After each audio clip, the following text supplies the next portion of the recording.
এটা কিন্তু শুধু গিফট নয়, এটা হলো একটা ভালোবাসা ও মায়া মমতার বন্ধন। ওকে খোলো, দেখি কি আছে এটার ভিতরে। চলেন বন্ধুরা দেখে নেই এটার ভিতরে কি আছে।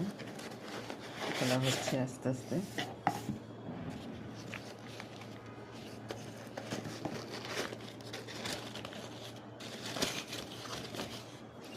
গিফটটা পেয়েছিলাম আমি আমার জন্মদিনে, কিন্তু তখন খোলা হয়নি, দেখা হয়নি, আপনাদের সাথে শেয়ার করবো বলে।